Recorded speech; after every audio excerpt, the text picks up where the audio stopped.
నగర జీవిని వేధిస్తున్న నిద్రలేమి. పూర్తి వివరాలకు చదవండి రేపటి సాక్షి హైదరాబాద్ ఎడిషన్. నయనతార పేరు ఇప్పుడు ఇండియా అంతటా మార్మోగుతోంది.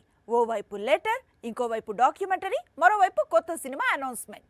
మొత్తంగా లేడీ సూపర్ స్టార్ ఒక్కసారిగా యాక్టివేట్ అయింది. అందుకు రీజన్ ఏంటో తెలుసా? ఆమె బర్త్డే.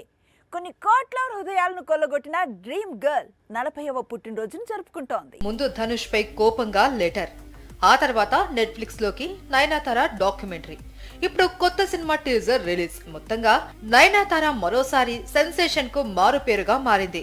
నెట్ఫ్లిక్స్ లో రిలీజ్ అయిన Nayan documentary lady superstar అంతరంగాన్ని ఆవిష్కరించింది. గజనీ క్యారెక్టర్ చేసినందుకు బాధపడటం, సినిమాల్లోకి రావాలి అని లేకపోవడం, శ్రీరామరాజ్యం తర్వాత ఇండస్ట్రీ నుంచి వెళ్లిపోవాలి అనుకోవడం, మళ్లీ నటనతోనే తన సమస్యలకు పరిష్కారం వెతుక్కోవడం. ఇంతలో దర్శకుడు విఘ్నేష్ శివన్ తో పరిచయం, ఫ్యాన్స్ కు ఉన్న డౌట్స్ అన్నిటిపై క్లారిటీ ఇచ్చింది నయన్. నవంబర్ 18 నయనతార బర్త్డే, అందుకే నెట్ఫ్లిక్స్ లో డాక్యుమెంటరీ రిలీజ్ అయింది. పనిలో పనిగా నయన్ నటించిన కొత్త చిత్రం రక్కయి అనే పాన్ ఇండియా ఫిల్మ్ అనౌన్స్మెంట్ వచ్చింది.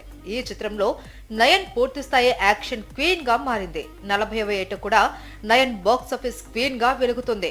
రక్కయ్య చిత్రాన్ని నయన్ కు భారీ రెమ్యునరేషన్ ఇచ్చి భారీ బడ్జెట్ తో తెరకెక్కిస్తున్నారు దర్శక నిర్మాతలు.